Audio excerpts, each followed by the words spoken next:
네, 정치권의 가장 뜨거운 이슈에 대한 입장을 양당 대변인에게 직접 들어봅니다. 여야 스피커 박경미 더불어민주당 대변인, 호준석 국민의힘 대변인 두 분과 함께하겠습니다. 어서 오십시오. 반갑습니다. 안녕하세요. 네.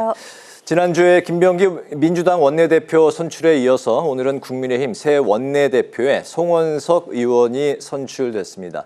당초 이제 2파전 예상을 했었는데 막판에 이제 이현승 부산 진구 을의 4선 의원이 이제 여기 참전을 하면서 3파전 양상을 띄었는데 결국 1차 과반 이상의 득표를 한 송원석 의원이 오늘 선출이 됐습니다. 오늘의 결과로 이제 향후 국민의힘의 진로를 좀 어떻게 가늠해 볼 수 있을지 먼저 그 당내 일이니까 좀 호준석 대변인께 먼저 들어볼까요? 네, 이번 그 원내대표 그 표결로 계파 간의 대리전이 되지 않겠느냐 이제 그런 우려가 좀 있었는데 네. 어쨌건 이제 과반으로 그 득표를 했기 때문에 전반적으로 좀 지지를 전반적으로 얻었다 이렇게 해석을 할 수가 있겠고요. 네. 일단 일성이 쇄신입니다. 쇄신해야 되겠다라는 그런 그 의지를 밝혔다는 그래서 혁신위원회를 구성하겠다라고 밝혔고요. 전당대회 시기가 이제 그 논점이었는데 전당대회도 가급적 빨리 개최하겠다. 그러니까 이제 그 여러 계파들의 입장이 이제 골고루 반영된 것이라고 볼 수가 있겠고요. TK이기 때문에 TK 중심으로 또 당이 운영되는 것 아니냐, 쇄신과 거리가 멀어지는 것 아니냐라는 그런 우려가 있었는데 어찌 생각하면 그렇기 때문에 오히려 좀 더 자유로운 입장에서 그런 것에서 자유로운 입장에서 쇄신을 좀 더 속도감 있게 할 수도 있지 않겠나 그런 기대를 저는 개인적으로 해보고요. 김용태 비대위원장의 5대 그 개혁안에 대해서도 오늘 그 기자들이 물어보니까 기본적으로 긍정적으로 평가한다는 입장을 밝혔습니다. 그래서 이게 그 잘 알고 있을 거고요. 본인도 원내대표 입장에서도 TK 중심으로 그렇게 해서는 안 된다라는 것을 알고 있을 거고 쇄신하는 방향으로 나아갈 것으로 기대합니다. 네, 쇄신 방향으로 국민의힘이 나아갈 걸로 예상을 한다. 네. 네. 그 PK 사선 이현승 의원이 이제 막판에 참전을 하면서 이제 PK와 TK가 다르기는 하지만 그래도 영남표를 조금 갈라먹으면서 김성원 의원이 유리한 거 아닌가 또 혹은 또 적어도 2차 투표까지는 가지 않는가 생각을 했는데 1차에서 이제 압승을 하셨어요. 그래서 역시 국민의힘은 영남 자민련이 아닌가 하는 생각을 하게 되고요. 또 친윤 색채가 강한 송원석 의원이 된 거를 보면 도로 친윤당이다. 그리고 이제 내란 동조당이라는 오명을 벗는데 시간이 좀 오래 걸리지 않을까 하는 생각을 해봅니다. 그 김성원 의원의 경우는 이제 수도권에 좀 더 합리적인 그런 민심을 받을 수 있는 후보였는데 원내대표에서 이번에 그런 결과를 갖고 오지 못하면서 조금 더 멀어진 거 아닌가 쇄신해서 그런 생각을 하게 됩니다. 네. 네, 이렇게 여야 새 원내 사령탑이 완성이 되면서 국회 주도권 경쟁이 본격화될 전망인데요. 김병기 원내대표는 앞으로 6개월이 개혁의 골든타임이다 이렇게 얘기를 했고 야당 측에선 강도 높은 여론전으로 맞불 대응을 예고를 했습니다. 지금 현안에 있어서 상법 개정안, 법사위원장 자리 등 쟁점이 정말 많은데요. 먼저 박경미 대변인부터 좀 입장을 들어볼까요? 네, 문재인 정부에서 적폐청산이 좀 길어지면서 그에 대한 피로감을 호소했던 점, 거기에 대해서 성찰을 하고 개혁 골든타임을 6개월로 좀 짧고 임팩트 있게 가자라고 정했습니다. 개혁 입법이라고 하면은 이제 대통령 재판을 중지하는 형사소송법과 그 대법관 수를 늘리는 법원 조직법이 있는데 여기에 대해서는 좀 숨고르기를 하면서 조금 속도를 조정하고 그보다는 추경과 속도가 중요한 추경과 민생 입법에 우선순위를 두고 있습니다. 특히 이제 상법 개정안이 이제 최우선순위인데요. 그 이사의 충실 의무를 회사에서 주주까지 확대하고 또 집중 투표제를 강화하고 그리고 감사위원 분리선출을 확대하고 전자 주주총회를 도입하는 그런 상법 개정안을 통해서 주식시장을 보다 투명하게 운영하게 함으로써 주가를 부양하자라는 이제 그런 의도이고요. 그래서 당에서는 주가 5천 코스피 코스피 5천 5,000, 특위를 이제 발족했고 오늘 또 주가가 2,940으로 마감을 하면서 조금 호응을 하고 있는 것 같은데요. 그래서 일단 그 민생 입법에 우선순위를 두고 그렇지만 개혁 입법도 균형을 맞춰갈 것으로 생각을 합니다. 그리고 법사위원장의 경우는 또 전반기 국회 2년이 그래도 보장이 되는 것이기 때문에 당연히 저희가 향후 1년은 더 법사위원장을 해야 된다고 생각합니다. 네, 네, 네. 국민의힘 측 입장에서는 이제 앞으로 거대 여당을 상대해야 하지 않습니까? 앞으로 좀 전략 있을까요? 근데 사실 지난 3년 동안도 거야가 국회에서 폭주를 하면서 사실은 소수 야당이 할 수 있는 게 사실상 아무것도 없었는데 이제 행정권까지 가져가는데도 계속해서 더 속도전을 하겠다는 것이지 않습니까? 그러면 결국은 국민들께서 그거 다 지켜보시고 평가하실 것이라고 생각하고요. 그래서는 안 되는 거죠. 근데 지금 그 김병기 원내대표의 말씀 굉장히 우려되고요. 상법 개정안은 이거 민생 입법이라고 하기에는 제가 보기엔 이건 기업 괴롭히기에 더 방점이 찍혀 있는 법안이라 생각하고요. 주주들의 권익을 보호하는 것은 자본시장법 개정으로도 충분한데 기업의 경영권까지도 위협받을 수 있는 외국의 이른바 행동주의 펀드들이 경영권 위협할 수 있는 이런 조항들이 다 들어가 있는데 기업들이 다 우려하는데도 굳이 이것을 1호 법안으로 처리하겠다라는 것이거든요. 그래서 그런 부분은 여야 협상과 대화를 통해서 또 기업들 의견도 듣고 그래서 독소 조항들 빼야 된다고 생각하고요.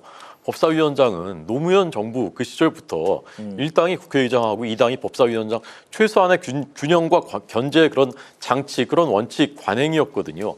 근데 그걸 어느 날 그냥 깨버린 거예요. 아무 이유도 없이. 근데 더더군다나 이제 그때는 야당이었다 그렇다 치더라도 이제는 여당인데 계속 이걸 차지하겠다 안 해주겠다. 이게 어떻게 대화와 타협과 의회주의에 어떤 걸 여기서 기대할 수가 있는 겁니까? 네. 네. 일단 그 알겠습니다. 상법 개정안이 기업 옥죄는 법이라고 말씀을 하셨는데 사실 그 상법 개정을 우리가 띄우고 이러면서 코스피가 화답하는 것을 보면은 시장의 반응은 반드시 그렇지 않은 것 같습니다. 코스피는 상법 개정안 때문에 화답한 것은 아니고요. 일단 정치적인 불확실성 해소됐고 미중 간의 그 유학생 문제하고 히스토리 문제 해결된 것도 이제 영향을 미쳤고 이런 것이 영향을 미친 거지. 상법 개정안하고는 상법 개정안 전부터 계속 말씀하셨던 거니까요. 일단 알겠습니다. 예. 뭐 주식시장의 상승이 어디에 원인이 있든 간에 국민들은 계속해서 이제 좀 주식시장이 활성화가 됐으면 네. 하는 네. 예, 계속 좀 그런 바람이 있습니다. 다음 이슈는 이제 공수가 이제 바뀌어서 곧 있으면 이제 청문회 관련 이야기를 좀 해볼까 하는데 가장 많이 화두로 등장하는 이제 후보가 역시 이제 김민석 국무총리 후보자인 것 같습니다. 인사청문회가 이미 좀 시작된 것 같은 느낌마저 드는데 야당은 연일 이제 사퇴하라고 이제 맹공을 퍼붓고 있고 여당은 국정에 발목 잡기다 이렇게 이제 정치 공세다 방어를 하고 있는 상황입니다. 주요 쟁점이 이제 채무와 아들 의혹에 대한 의혹인데 김민석 후보자의 해명 두 분의 생각부터 먼저 좀 들어보도록 하죠. 예, 호준석 대변인께 먼저 여쭤볼게요. 김 후보자께서 SNS 통해서 자세하게 해명하겠다라고 했었던 것이 지난 목요일 금요일부터였는데 미루다가 결국 이제 오늘 새벽에 이제 올라왔는데 사실 국민들이 궁금해하는 의혹을 가졌던 부분에 대한 시원한 해명은 사실 하나도 없더라고요. 이분이 2004년, 2008년에 두 번이나 불법 정치자금 사건으로 대법원 확정 판결을 받았는데 비슷한 패턴들이 이번에 너무 많이 발견이 돼요. 근데 2008년에 그때 차용증을 써주는 그때 공여자가 3명이었습니다. 근데 그 중에 한 명한테 나중에 이게 문제가 되면은 될 수 있으니까 차용증을 써둬라 이렇게 요구를 합니다. 다 기록이 남아 있는 것이에요. 다 확정 판결 받은 거거든요. 근데 이번에도 또 2018년에 차용증을 11명한테 쓰면서 1억 4천만 원을 빌립니다. 거의 같은 시기 9명은 같은 날이었다고 해요. 네. 그 중에 한 명은 이제 그 오랜 그 후원자인 김 후보자의 오랜 후원자인 강모 그 회장이라는 분, 그분하고 같은 회사에 근무했었다는 70대인데 정읍에 사시는 분인데 김민석 의원하고 개인적으로 알지도 않는 것 같아요. 그냥 유명한 의원이라서 믿고 빌려줬다 이거예요. 그래서 와서 차용증을 썼대요. 정읍에 와서 본인이. 네. 그럼 그날 전국을 돌면서 차용증을 다 쓴 겁니까? 9장을 김민석 후보자께서. 근데 그 돈을 2018년 빌렸는데 안 갚고 있었어요, 지금까지도. 그러다가 총리 후보 지명되니까 그 다음에 이제 갚았다고 주장하는 겁니다. 그다음에 2008년 사건에도 그 강모 씨, 그 공여자주 3명 중에 한 명인 강모 씨가 추징금을 대신 갚아줬어요. 김인숙 후보자 2억 원인가 그런데 1억 5천을 대납해 줬습니다. 근데 이번에도 의심스러운 부분이 있어요. 이분이 5년 동안 국회의원 최근 한 5년 동안에 세비밖에 거의 수입이 없는데 그 5년 동안 자산이 7억 원 늘었습니다. 그다음에 추징금 6억 원을 다 갚았대요. 어떻게 이게 가능한 거죠? 그럼 또 추징금을 누가 대신 갚아준 건 아닌가? 그런 그 상식적인 합리적인 의문 제기를 하게 되는 것이죠. 근데 이런 부분에 대한 답이 하나도 없었고 이것은 이미 제가 보기엔 인사검증 차원을 넘어서 수사해야 될 사안 영역으로 들어왔습니다. 이건 네. 수사에서 진상을 밝혀야 된다고 생각합니다. 네, 수입 대비 이제 재산 증식이 된 그런 부분과 또 아들에 대한 뭐 좀 아빠 찬스 이런 이야기들이 이제 나오고 있는 상황인데 예, 그 네. 민주당에서는 어떤 시각으로 보고 있습니까?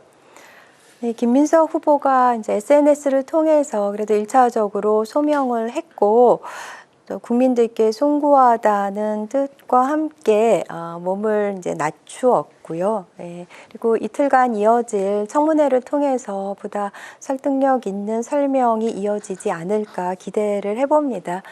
2002년부터 이제 2020년까지 18년 동안 야인 생활을 하면서 이제 벌어진 좀 안타까운 상황인 것 같은데요. 일단 김민석 후보에 따르면 정치자금법 위반에 따른 벌금, 세금, 추징금은 모두 완납을 했다. 그리고 그 과정에서 사적인 채무가 생겼고 네. 그리고 그 사적 채무 상환 만기를 연장했었는데 이번에 이제 대출을 통해서 그 채무도 다 변제를 했다. 모두 상환을 했다라고 밝히고 있습니다. 그리고 그 과정에서 어떠한 불법도 없었다. 그리고 청문회 때 검찰을 비롯해서 관련자들을 불러도 좋다라고 이야기를 해서 저희는 이제 믿어보려고 하고요. 그리고 차용증이 있다는 것은 그것이 불법 정치 자금이 아니라는 것을 방증하겠죠. 그만큼 공식화한 것이기 때문에요. 네. 그리고 자녀의 그 입법 활동 관련해서는 대학 입시에 이제 사용하지 않았다. 김 후보자가 그렇게 입시에 활용하지 않도록 권유를 했다라고 합니다. 근데 지금 국민의힘에서는 이게 인사 검증의 차원을 넘어서서 좀 도를 넘는 그런 좀 정치 공세로 보입니다. 네. 네, 자 이어서 민생 추경 처리도 지금 급한 상황인데 추경의 핵심인 민생회복지원금 윤곽이 나왔습니다. 1, 2차로 나눠서 지급을 하되 일반 국민은 25만 원, 차상위 계층과 한부모 가족은 40만 원, 기초생활수급자는 50만 원입니다. 여당은 25만 원에서 35만 원 보편 지급이 바람직하다. 자, 이런 입장인데요.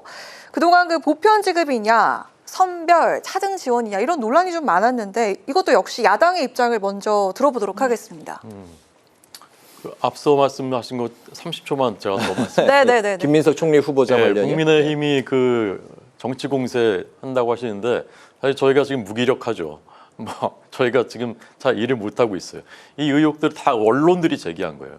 그러니까 상식선에서 그리고 취재해 보면 알 수 있는 그런 내용들이라는 얘기입니다. 그리고 그 아파 찬스 그 홍콩대 인턴 그것도 그 납득이 안 되지 않습니까? 7개월간 홍콩대에서 인턴을 했다는데 그 다녔던 고등학교에서는 해외에서 뭐 인턴한다고 휴학시켜주는 제도 자체가 없고 그런 일이 있을 수 없다는데 거기에 대한 해명도 오늘 그 김민석 후보자가 그냥 본인의 능력으로 인턴십을 딴딱 그게 전부입니다. 그러니까 국민이 궁금해하는 부분을 해소시켜주면 저도 한번 믿어보려고 할 텐데 없어요. 뭐 답변이 그렇습니다. 그 다음에 그 지원금 이것은 네. 저는 이제 이런 생각을 저는 하는데 어느 날 그 집안 형편이 좀 어려운데 지금 부모님이 1억 원을 대출 받아 왔어요.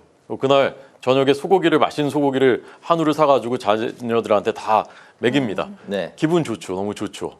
근데 이제 부모님이 야 오늘 맛있게 먹었지? 이거 1억 원밖에 안 돼. 너네가 나중에 커서 갚으면 돼. 이러는 거 저는 이런 거라고 생각해요 지금. 문재인 정부 때 코로나 지원금 그렇게 풀었는데 그것으로 해서 경기가 살아난 것이 아니지 않습니까? 이게 나라가 빚을 내면은 그걸 통해서 경기를 부양하고 경제가 좋아지자고 하는 건데 그런 것 없이 그냥 일단 빚 내서 나눠주자 이런 것이에요. 25만 원씩 하면은 13조 원인 것으로 제가 알고 있거든요. 근데 지금 이것은 25만 원은 전부 다 주고 거기다 이제 더 주는 분들이 더 늘어난 거예요. 네, 이제 네. 그렇게 하면 이제 훨씬 더 지금 재원이 더 필요하겠죠. 우리나라 1년 예산이 600조 원쯤 되는데 얼마나 큰 돈인지 알 수 있습니다. 근데 그냥 이렇게 해가지고 그냥 이렇게 써도 되는 건지 저도 받으면 좋습니다.